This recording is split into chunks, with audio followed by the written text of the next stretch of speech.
Welcome back दोस्तों, स्वागत है आप सबका एक और नई वीडियो में। दोस्तों आज आप टाटा के कार्स का पोर्टफोलियो देखोगे तो इसमें आपको entry level hatchback Tiago, sub compact sedan Tigor, micro SUV Punch, premium hatchback Altroz, sub compact SUV Nexon और हैरियर और सफारी देखने मिल जाती है। और इन सभी गाड़ियों में एक चीज कॉमन है और ये है कि ये सभी गाड़ियां मोनोकॉक चैसी पर बेस है। ये तो रही आज की बात, लेकिन आज से कुछ साल पहले टाटा के पास लैडर फ्रेम पर बनी हुई गाड़ियां ऑफ रोडिंग के लिए जानी जाती थी, जैसे कि सुमो, रियल सफारी और हेक्सा। तो आज हम टाटा की हेक्सा के बारे में बात करने वाले और देखने वाले कि हेक्सा के साथ ऐसा क्या हुआ जो टाटा कंपनी ने इसे डिसकंटिन्यू कर दिया। लेकिन अगर आपको सुमो और सफारी के बारे में जानना है तो सुमो और सफारी के ऊपर मैंने ऑलरेडी डिटेल वीडियो बना दी है, उसका लिंक मैंने डिस्क्रिप्शन में दिया हुआ है, तो उसे भी देख लीजिए। तो सबसे पहले मैं टाटा की एसयूवी का सफर कैसे शुरू हुआ ये शॉर्ट में बता देता हूँ। 1991 में टाटा ने अपनी सबसे पहली लैडर फ्रेम पर बनी हुई टाटा सियरा को लॉन्च करा था और उस वक्त पर इसका प्राइस 5 लाख रुपए का था। गाड़ी बहुत बढ़िया थी लेकिन प्राइस कुछ ज्यादा ही था और सियरा में सिर्फ 3 डोर मिलते थे, जिस वजह से इसकी प्रैक्टिकलिटी कुछ खास नहीं थी और इसी वजह से 2003 में कम सेल्स के चलते हुए इसे भी डिसकंटिन्यू कर दिया।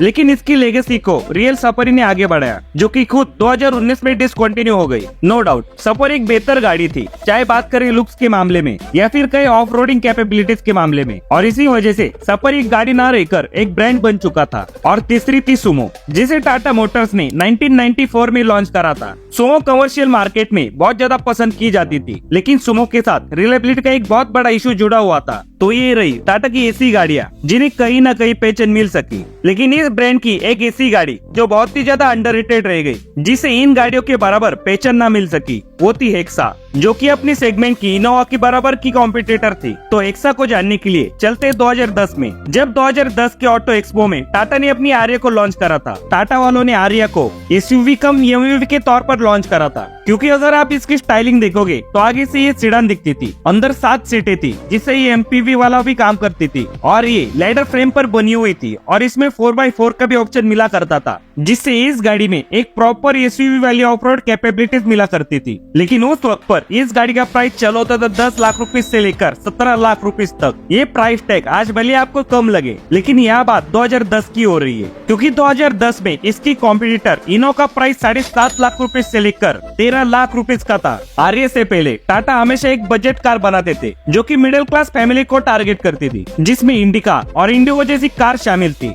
और कमर्शियल मार्केट के लिए सुमो थी। और टाटा का यही बजट कार मेकर का टैग इस गाड़ी को लेकर डूबा। नो डाउट ये गाड़ी बहुत बढ़िया थी और अपने प्राइस को जस्टिफाई भी कर रही थी, क्योंकि टाटा ने इस गाड़ी को अपनी सब्सिडियरी JLR के साथ मिलकर बनाया था और इसी वजह से इस गाड़ी में इतने सारे फीचर्स मिलते थे जो कि आज की 40-50 लाख रुपए की गाड़ी में भी नहीं मिलते। जैसे कि आपको इस गाड़ी में 3D surround sound, built in GPS, infotainment system, climate control AC, cruise control, 4 wheel disc brake, rain sensing wiper, dual zone HVAC, first in class projector headlamp, इतने सारे फीचर्स आपको 2010 में टाटा की गाड़ी में मिलते थे। अब टाटा वालों ने तो इतनी बेहतरीन गाड़ी बनाई जिसमें इतने सारे फीचर्स और बढ़िया कंफर्ट मिलता था, लेकिन हम इंडियंस ने इस गाड़ी को एक्सेप्ट किया ही नहीं। और रीजन था टाटा का बजट कार मेकर का टैग, क्योंकि उस वक्त पर लोग इतने पैसे किसी फॉरेन ब्रांड पर इन्वेस्ट करना पसंद करते थे, ना कि टाटा पर। और इस गाड़ी का हाल इतना बुरा हुआ था कि पूरी 2013 की ईयर में इस गाड़ी की सिर्फ 189 यूनिट सेल हुई पूरी इंडिया में। और जैसे तैसे करके टाटा ने इस गाड़ी को 7 साल तक बेचा,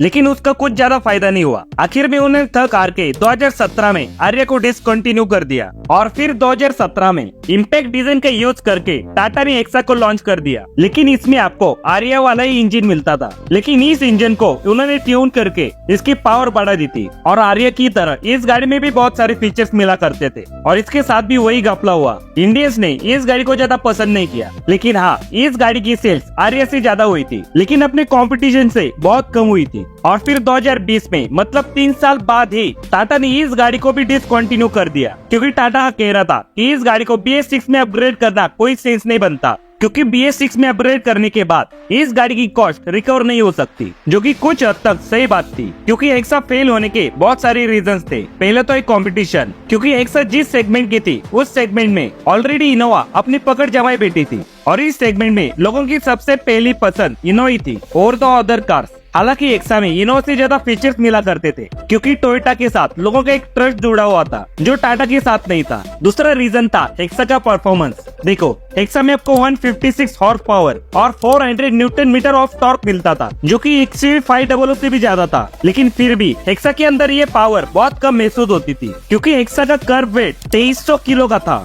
जबकि एक्सवी का 1800 किलो और इनोवा क्रिस्टा का 1850 किलोग्राम था। मतलब इन दोनों कार से 500 किलो का ज्यादा वेट हेक्सा में था, और इसी वजह से हेक्सा की परफॉर्मेंस कम फील होती थी। और तीसरा रीजन था कंपनी के साथ जुड़ा हुआ इतिहास। हाँ, ये इतिहास बहुत खराब था, क्योंकि लोगों ने आर्य को देखा था, आर्य की रिलेबिलिटी इश्यूज को देखा था, और इसी वजह से उस वक्त लोग टाटा की तरफ जाना नहीं चाहते थे। इसका और एक सबसे बड़ा रीजन था इनके सर्विस स्टेशन, क्योंकि टाटा के सर्विस स्टेशन के इतिहास कुछ खास नहीं है, और लोगों ने भी इनके सर्विस स्टेशन को एक्सपीरियंस किया था। और टाटा की इसी रिलायबिलिटी और पोअर सेल सर्विस के कारण लोग इनकी महंगी गाड़ियां लेने से कतराते थे। खैर, ये तो रही पुरानी बातें। अगर आज की बात करें तो टाटा ने रिलायबिलिटी और सर्विस क्वालिटी में बहुत ज्यादा इम्प्रूव किया है, और आज लोग इनकी सबसे महंगी गाड़ी सफारी को भी खरीदते हैं। हाँ, लेकिन मैं सिर्फ यही कहना चाहूंगा कि टाटा अपनी एक्सा को वापस लेकर आए। अगर एक्सा को नहीं ला सकते तो कोई बात नहीं, अपनी सफारी को तो लेके आओ, क्योंकि सफारी पूरा ब्रांड बन चुका है, और आज के दिन इन दो गाड़ियों की बहुत तगड़ी ब्रांड वैल्यू बन चुकी है। तो टाटा मोटर्स इस पर जरूर सोचिए। और आपको क्या लगता है, टाटा को अपनी एक्सा और ओल्ड सफारी को दोबारा लॉन्च कर देना चाहिए?